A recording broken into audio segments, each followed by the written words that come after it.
हम्म आज की इस गहन चर्चा में हम एक ऐसे विरोधाभास में उतरने वाले हैं जो मतलब हमारे आधुनिक भारतीय समाज की रग रग में बसा है। हाँ, ये एक बहुत ही दिलचस्प स्थिति है। एक ऐसा नज़ारा जो शायद दुनिया में और कहीं इतनी प्रमुखता से देखने को नहीं मिलता।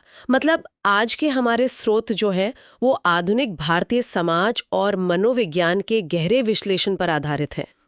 और इन्हीं स्रोतों के जरिए आज हमारा जो मकसद है, हमारी जो इस चर्चा की मिशन है, वो इसी उलझन को सुलझाना है। बिल्कुल, मतलब एक तरफ आसमान छूती गगनचुंबी मारते हैं, मल्टी मिलियन डॉलर के कॉर्पोरेट टेकओवर्स चल रहे हैं और लग्जरी ब्रांड्स की एक अंधी दौड़ है। और ठीक उसी दुनिया के बीचों बीच हाँ, उसी व्यक्ति के जीवन में जो मर्सिडीज से उतरता है, हजारों साल पुरानी ध्यान की परंपराएं, कर्मकांड और आध्यात्मिक गुरुओं के आश्रम भी मौजूद हैं। सही कहा।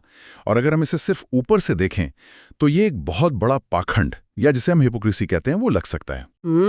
जाहिर है, बाहरी दुनिया को तो यही लगेगा ना कि जो संस्कृति हमेशा मोक्ष और माया की बात करती है वो अचानक से इतनी ज्यादा भौतिकवादी कैसे हो गई। बिल्कुल। लेकिन अगर हम समाजशास्त्र और मनोविज्ञान के नजरिए से इस पूरे ताने बाने का विश्लेषण करें तो एक बहुत ही अलग तस्वीर उभर कर आती है। मतलब ये कोई पाखंड नहीं है? सीधे तौर पर नहीं, ये दोनों चीजें आपस में टकरा नहीं रही हैं, बल्कि बहुत ही अजीब तरीके से एक दूसरे के साथ समझौता कर चुकी हैं। ये समझौता सबसे दिलचस्प हिस्सा है। चलिए इसे गहराई से समझते हैं। स्रोतों से एक बहुत ही सटीक उदाहरण लेते हैं। जी बताइए। आज हम अक्सर देखते हैं कि कैसे बड़े बड़े बिजनेस लीडर्स जो शायद दिन भर बोर्डरूम में अपने प्रतिद्वंदियों को कुचलने की रणनीतियां बनाते हैं। हाँ, एकदम कट थ्रोट कंपटीशन। बिल्कुल, वो कोई भी बड़ी डील साइन करने से पहले तिरुपति या सिद्धि विनायक मंदिर में वीआईपी दर्शन के लिए पहुंच जाते हैं। एग्जैक्टली। या फिर वो हाई फ्लाइंग कॉर्पोरेट प्रोफेशनल ले लीजिए जो दिन भर स्टॉक मार्केट के तनाव में जीता है। वो अपने दिन की शुरुआत किसी बहुत ही महंगे मेडिटेशन ऐप पर माइंडफुलनेस का अभ्यास करके करता है। हाँ, ये बहुत आम हो गया आजकल। मतलब एक ही दिमाग दुनिया की सारी दौलत भी समेटना चाहता है और परम शांति भी। और यहीं पर हमें एक मनोवैज्ञानिक अवधारणा को समझना होगा, जिसे कॉग्निटिव डिसोनेंस या मानसिक अंतर्विरोध कहते हैं। मानसिक अंतर्विरोध मतलब जब दो अलग अलग विचार एक साथ टकराते हैं। बिल्कुल। मनोविज्ञान के हिसाब से जब इंसान दो बिल्कुल विपरीत विचारधाराओं को एक साथ जीता है तो उसके दिमाग में एक बहुत भारी तनाव पैदा होता है। हाँ, जाहिर है, एक तरफ आप दुनियावी सफलता के पीछे भाग रहे हैं और दूसरी तरफ आपको शांति भी चाहिए। एग्जैक्टली। लेकिन आधुनिक इंसान ने बहुत ही चालाकी से इस तनाव को एक टूल, एक उपकरण में बदल दिया है। टूल में बदल दिया है? वो कैसे?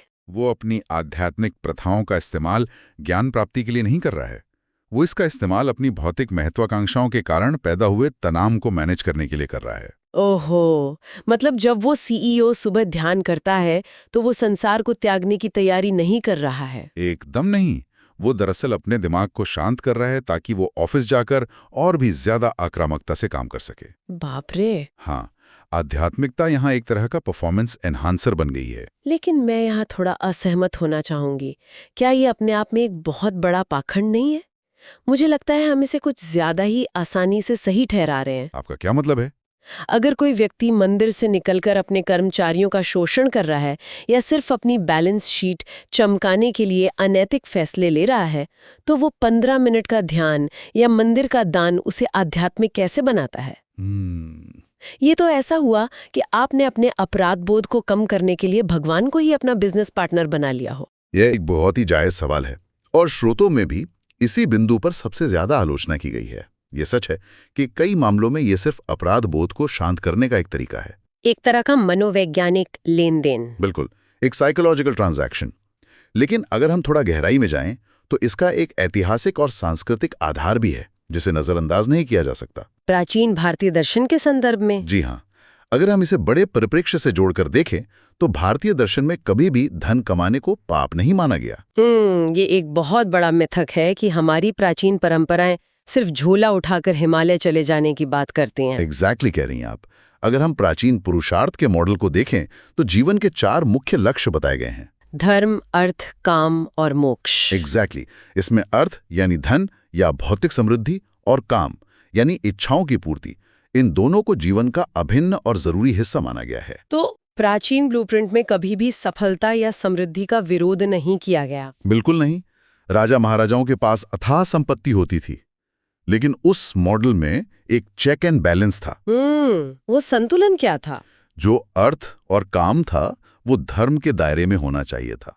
मतलब धन कमाना है, लेकिन नैतिकता और समाज के प्रति अपनी जिम्मेदारी के साथ। हाँ, और अंत में अंतिम लक्ष्य मोक्ष या आध्यात्मिक मुक्ति का होता था। ये एक बहुत ही शानदार संतुलन था। तो फिर आज समस्या कहाँ आ रही है? समस्या धन में नहीं है।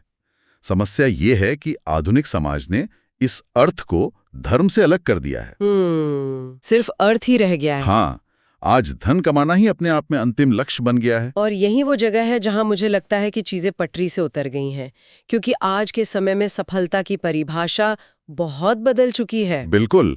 अगर हम 90 के दशक के बाद का बदलाव देखें, हाँ, वो जो तेजी से बढ़ता उपभोक्ता संचालित समाज है, या जिसे हम कंज्यूमरिज्म कहते हैं, समाज की आकांक्षाएं अब आसमान छू रही हैं। एग्जैक्टली। स्रोतों में भी इसका जिक्र है।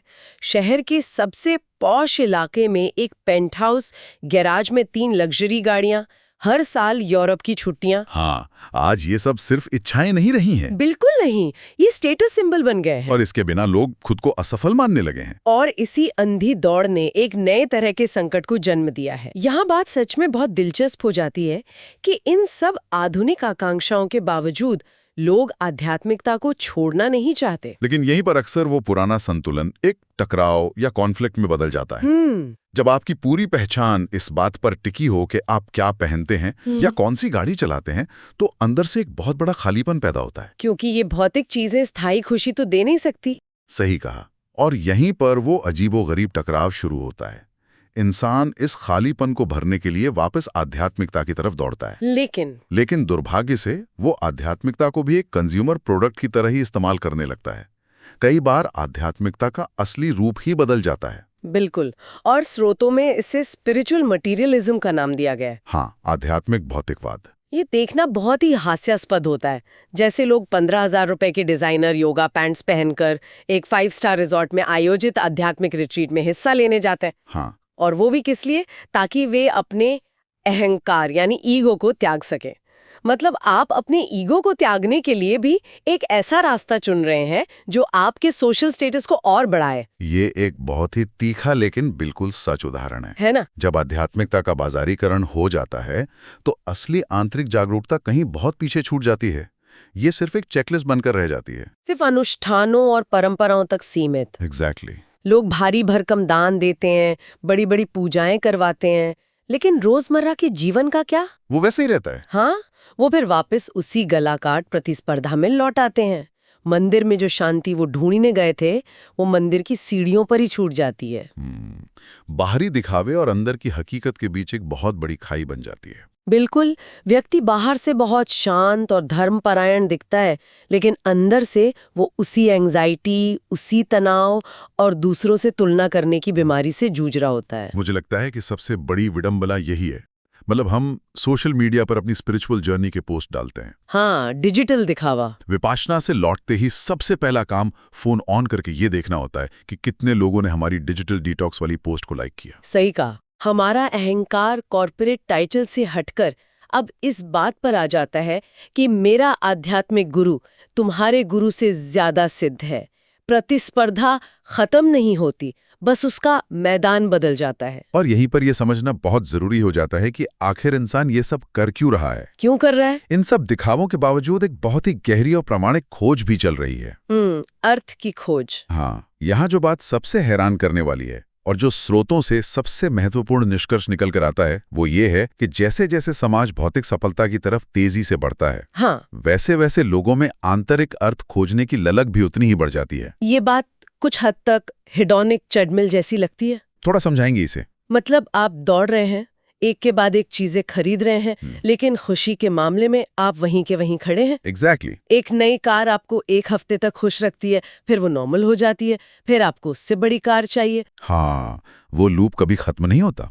और जब जिंदगी सिर्फ पैसा कमाने, चीजें खरीदने और सो जाने तक सीमित लगने लगती है, तो इंसान के अंदर से ये सवाल उठना बहुत स्वाभाविक है, क्या जीवन में इससे ज्यादा भी कुछ है? बिल्कुल।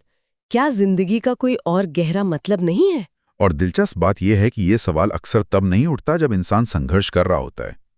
मतलब जब बुनियादी जरूरतें पूरी नहीं हुई होती। हाँ, जब आपके पास घर नहीं है तो आपका पूरा ध्यान सिर्फ एक छत हासिल करने पर होता है, उस वक्त भौतिक जरूरतें ही सबसे बड़ी होती हैं। जाहिर है। लेकिन जब आप उस शिखर पर पहुंच जाते हैं जहां आपने वो सब कुछ पा लिया है जिसे समाज सफलता कहता है, तब एक बहुत ही भयानक किस्म का खालीपन महसूस होता है। क्योंकि अब आप अपनी उदासी या बेचैनी का दोष पैसों की कमी पर नहीं डाल सकते। एकदम सही। आपके पास सब कुछ है, फिर भी आप अंदर से शांत नहीं हैं। ये एक बहुत ही गहरी बात है।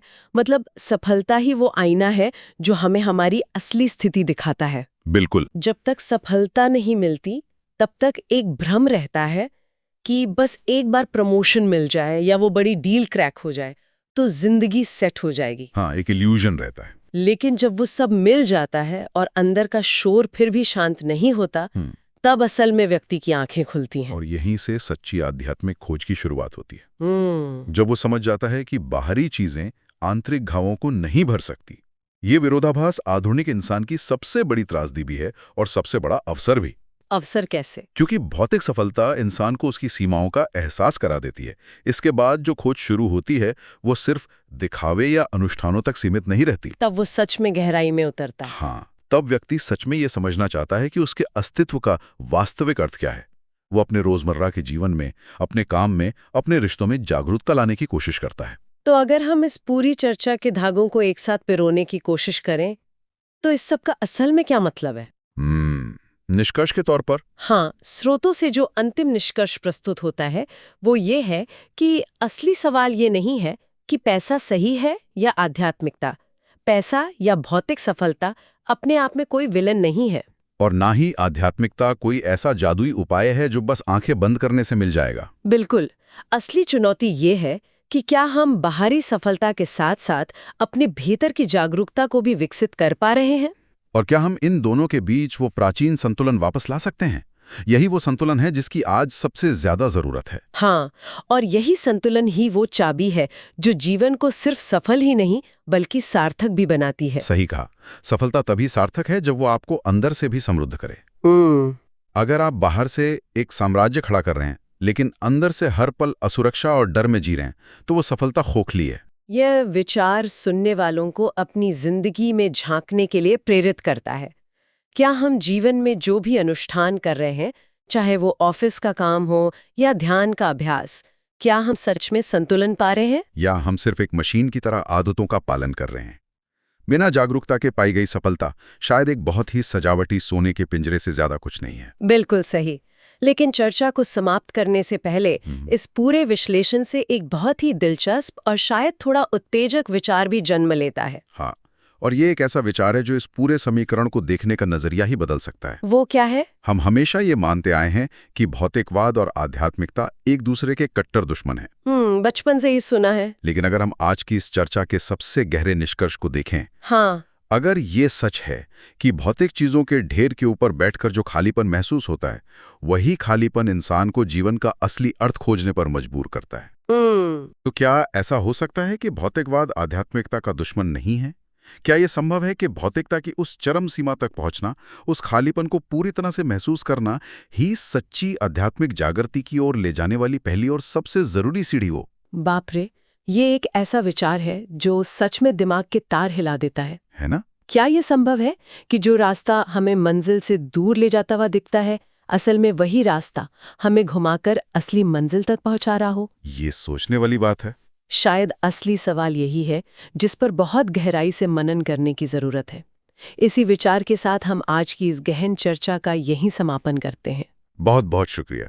इस सफर में हमारे साथ जुड़ने के लिए धन्यवाद। मिलते हैं अगली बार एक नए विषय की गहराइयों में उतरने के लिए।